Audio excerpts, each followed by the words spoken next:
سید نعیم الدین مراد آبادی، پیر سید میر علی شاہ صاحب گولڑوی، ان سب سادات کی کتابیں پڑھ کے دیکھیں، سادات نے یہ عقیدہ امت کو سکھایا ہے رسول اللہ کے بعد سب سے افضل ہیں تو حضرت سیدنا صدیق اکبر ہیں۔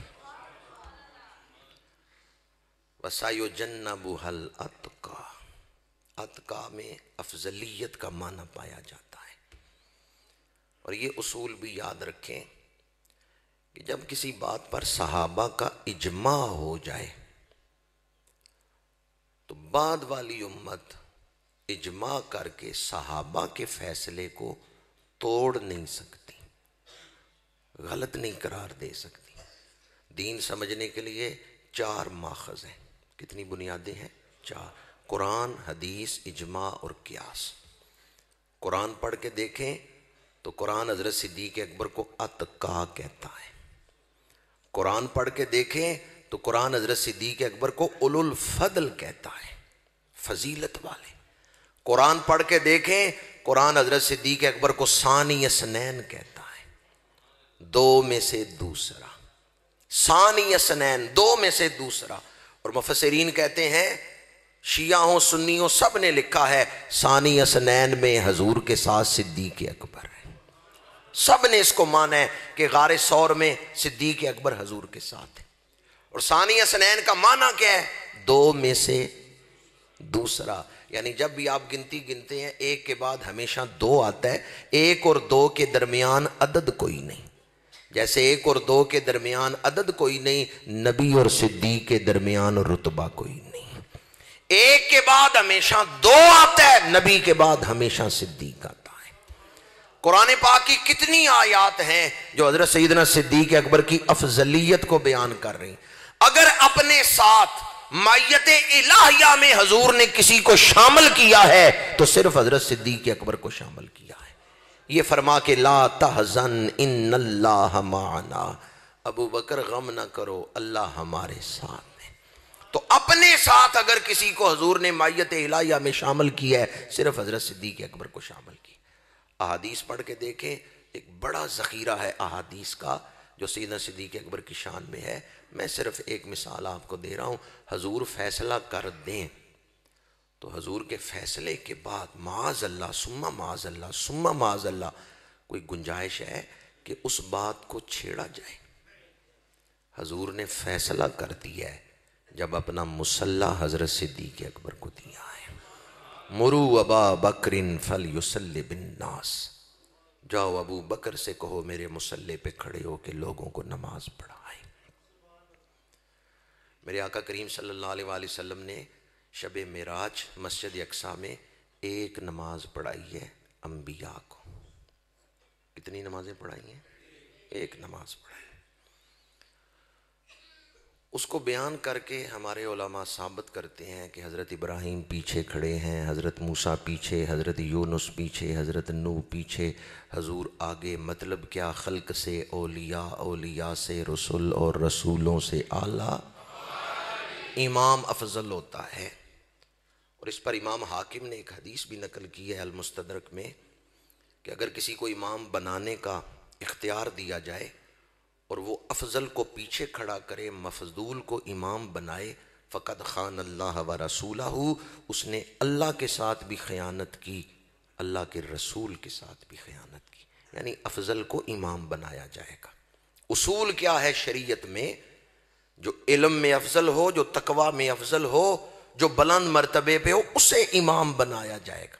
اگر آپ کو امامت کی شرائط نہیں پتا تو پہلے اپنی جہالت دور کریں۔ جنہوں نے حضرت صدیق اکبر کو مصلح دیا نا وہ جانتے ہیں امام کسے بنانا ہے۔ پہلے بھی میں عرض کر چکا ہوں، اندھے کے لیے تو سارے پھول ایک جیسے ہی ہیں، رنگوں میں تو فرق ہی نہیں، چونکہ وہ نبینا ہے۔ فرق کس نے کرنا ہے؟ آنکھ ہو رسول اللہ کی، وہ آنکھ جو اللہ کا دیدار کرتی ہے۔ نگاہ مصطفیٰ سے پوچھیں ابو بکر کون ہے؟ میرے آقا کریم نے فرمایا مرو ابا بکر فلیصلی بالناس، جاؤ ابو بکر سے کہو میرے مصلے پہ کھڑے ہو کے نماز پڑھائے۔ دوبارہ پوچھ رہا ہوں، شب معراج حضور نے کتنی نمازیں پڑھائی ہیں انبیاء کو؟ صدیق اکبر نے تو حضور کی موجودگی میں حضور کے حکم پر 17 نمازیں صحابہ کو پڑھائی ہیں۔ حضور کے پیچھے ایک نماز میں انبیاء کھڑے ہوئے، آپ کہتے ہیں حضور نبیوں سے افضل ہیں، اس امامت کو افضلیت کی دلیل بنا کے ہم بیان کرتے ہیں۔ صدیق اکبر نے 17 نمازیں حضور کی موجودگی میں پڑھائی ہیں، حضور کے حکم پہ پڑھائی ہیں۔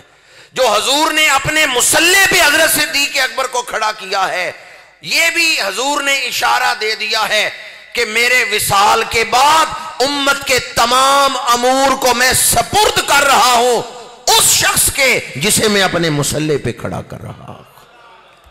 حضرت صدیق اکبر کو حضور نے امت میں سب سے افضل اعلان کیا ہے، اسی لیے اپنے مصلی پہ کھڑا کیا ہے۔ اب کوئی حضور کے فیصلے پہ معاذ اللہ اعتراض کر سکتا ہے؟ جو حضرت صدیق اکبر کی عظمت کا انکار کرتا ہے وہ حضور کے فیصلے پہ انکار کر رہا ہے، وہ حضور کے فیصلے پہ اعتراض کر رہا ہے۔ تو قرآن سے بھی آپ کی عظمت افضلیت ثابت، احادیث سے بھی ثابت۔ اس کے بعد تیسرا جو ماخذ ہے دین کا وہ ہے اجماع۔ تو تمام صحابہ کرام نے بیعت کی ہے حضرت صدیق اکبر کی، اجماع ہوا ہے صحابہ کرام کا کہ حضرت صدیق اکبر اس بیعت کے اہل ہیں، اس بیعت کے لائق ہیں۔ تو صحابہ کرام کے اجماع سے بھی یہ بات ثابت ہے۔ فیصلہ ہو جائے، آج اگر دوبارہ ہم اسے چھیڑیں تو ہم سے زیادہ دین کے ساتھ بے وفائی کرنے والا کون ہوگا؟ صرف سمجھانے کے لیے مثال دے رہا ہوں، مثال بہت نچلے درجے کی ہے۔ ٹائر ایجاد ہو چکا ہے، آج کل کوئی کہ بھی ٹائر ہونا چاہیے، دیکھیں کیسے ایجاد کرتے ہیں، تو ضرورت ہے یہ فکر کرنے کی، مطلب کہ کوئی ایسی سواری ہونی چاہیے جو ہوا میں اڑا کے ہمیں لاہور سے جدے لے جائے، کوئی ایسی سواری ہونی چاہیے، اس پر ریسرچ کرو۔ آپ کہیں گے تیری مت ماری گئی ہے، جہاز بنے ہوئے ہیں، جہاز ایجاد ہو چکے ہیں، اب نئے سرے سے ہمیں کوئی فکر کرنے کی ضرورت ہے؟ وہ تو پہلے سے موجود ہے۔ تو جو چیز دستیاب ہے، موجود ہے، اور بڑے بڑے اہل اللہ کے دستخط اس پر موجود ہیں، آج اگر کوئی کم علم کم عقل نئے سرے سے اس کو چھیڑ رہا ہے تو وہ پچھلی 1400 سال کی تاریخ پہ عدم اعتماد کر رہے ہیں کہ نئے سرے سے تحقیق شروع کر رہے ہیں۔ اس موضوع کو چھیڑنے کی ضرورت ہی نہیں ہے کہ اس پر نئے سرے سے تحقیق کی جائے، یہ ثابت شدہ موضوع ہے، اس میں کوئی بال برابر بھی شک نہیں ہے۔ صرف مولا علی کے ارشادات ہی آپ اکٹھے کر لیں، مولا علی شیر خدا نے بھی اس بات کو واضح کر دیا ہے کہ رسول اللہ کے بعد سب سے افضل ہیں تو حضرت سیدنا صدیق اکبر ہیں۔ آج اگر کوئی اس سے ہٹ کے فیصلہ کرتا ہے تو ان تمام اکابرین کے راستے کو چھوڑ دیتا ہے، جبکہ ہر روز نماز میں ہم دعا کیا مانگتے ہیں؟ اہدنا الصراط المستقیم صراط الذین انعمت علیہم، یا اللہ انعام یافتہ لوگوں کے راستے پر چلا، اور انعام یافتہ بندوں کا راستہ کیا ہے کہ وہ عظمت صدیق اکبر کے قائل ہیں، عظمت صدیق اکبر کو ماننے والے ہیں۔ حضرت سیدنا صدیق اکبر رضی اللہ تعالیٰ عنہ کی ولادت حضور کے میلاد پاک کے 2 سال 3 ماہ بعد ہوئی ہے، یعنی آپ 2.25 سال ظاہری عمر میں حضور سے چھوٹے ہیں۔ حضور کے میلاد پاک کے 2 سال 3 ماہ بعد حضرت صدیق اکبر کی ولادت ہوئی۔ اب جو بات عرض کر رہا ہوں بہت کم لوگوں کی اس طرف توجہ ہے۔ عام طور پہ لوگ یہی سمجھتے ہیں کہ جب حضور نے اعلان نبوت کی ہے تو حضرت صدیق اکبر منصہ شہود پہ آئے ہیں اور حضور کو مانا ہے، کلمہ پڑھا ہے، پھر حضور کا ساتھ دیا ہے۔ یہ 23 سال جو اعلان نبوت کے بعد ہیں۔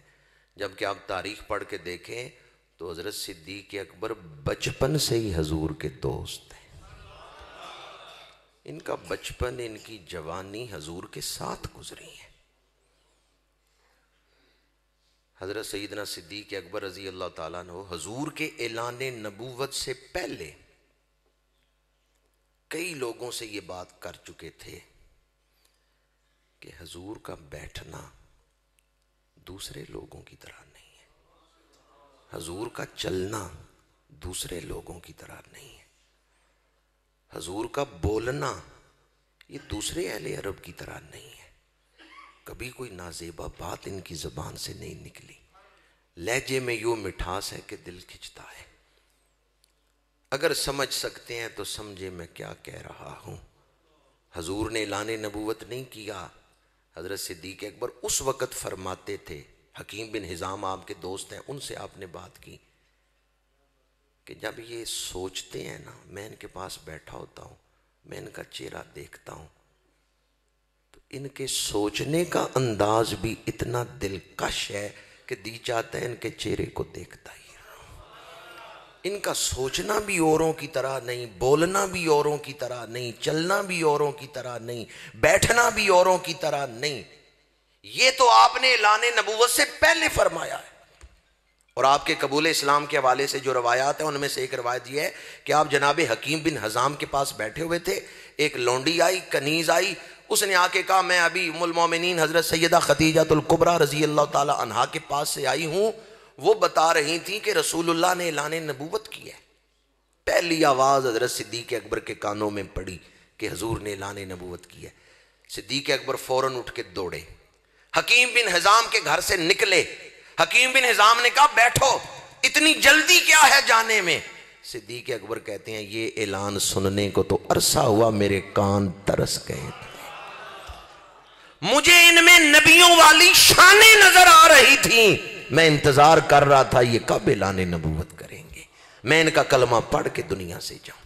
حضور کی بارگاہ میں آئے، کوئی نشانی نہیں طلب کی، کلمہ پڑھ کے حضور کے غلام بن گئے. حضرت صدیق اکبر کو جو حضور کی رفاقت حاصل ہے نا، وہ اعلان نبوت سے پہلے بھی حاصل ہے. حضور کے اعلان نبوت سے پہلے بھی حضور کی جلوت و خلوت کے ساتھی تھے حضرت صدیق اکبر. قریب سے حضور کی سیرت و صورت کو جانتے تھے. اور جب میرے آقا کریم نے اعلان نبوت کیا، یوں آپ نے کلمہ پڑھا جیسے پیاسے کو پانی مل جاتا ہے.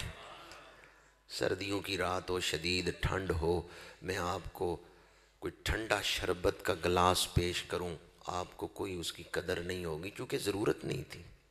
گرمیوں کی دوپہر ہو، جون جولائی کا مہینہ ہو، دوپہر آپ تھکے ہوئے آئے ہوں، پسینے میں شرابور ہوں، سادہ پانی کا گلاس دے دوں آپ کا دل خوش ہو جائے گا.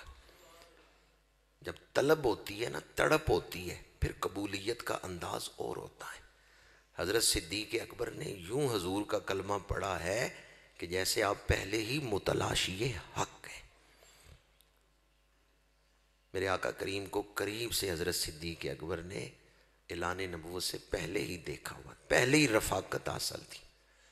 اور دوسری بات جو عرض کر رہا ہوں، حضرت سیدنا صدیق اکبر کے کلمہ پڑھنے سے پہلے کی جو عمر ہے، جب حضور نے اعلان نبوت فرمایا تو اس وقت 37 سال اور چند ماہ عمر ہے حضرت صدیق اکبر کی.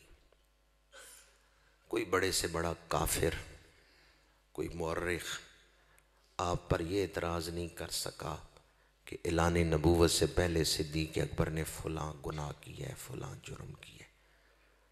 معاشرہ جاہلیت کا تھا، لیکن صدیق اکبر کا کردار اس معاشرے میں بھی پاکیزہ تھا. میرے آقا کریم نے اعلان فرمایا مشرکین کو مخاطب کر کے کہ میں نے تم میں 40 سال گزارے ہیں، میرے کسی ایک عمل پر اعتراض کی انگلی تو اٹھاؤ. کوئی بڑے سے بڑا کافر اعتراض کر سکے؟ رسول اللہ نے وہ پہلی 40 سالہ زندگی جو اعلان نبوت سے پہلے گزاری ہے، اسے نبوت پہ دلیل بنا کے پیش کیا ہے. میں کہتا ہوں حضرت سیدنا صدیق اکبر نے جو 37 سال اور چند ماہ حضور کے اعلان نبوت سے پہلے گزارے ہیں نا، انہیں پڑھ کے دیکھیں، پتہ چلتا ہے قدرت پہلے دن سے ہی انہیں نبوت کی خلافت کے لیے تیار کر رہی تھی کہ کل کلا کوئی اسلام کا دشمن میرے نبی کے خلیفہ پر اعتراض نہ کرے کہ جو خلیفہ بنا اس نے دور جاہلیت میں فلاں ظلم کیا تھا، اللہ نے خلیفہ کو بھی محفوظ رکھا ہے. صدیق اکبر حضور کے ساتھ جو معنوی قرب رکھتے ہیں نا، جو چیزیں حضور کو پسند ہیں وہ حضرت صدیق اکبر کو پسند ہے، جو حضور کو پسند نہیں وہ حضرت صدیق اکبر کو پسند نہیں. جن چیزوں سے حضور خوش ہوتے ہیں صدیق اکبر ان سے خوش ہوتے ہیں. مزاج میں اتنا قرب حاصل ہے،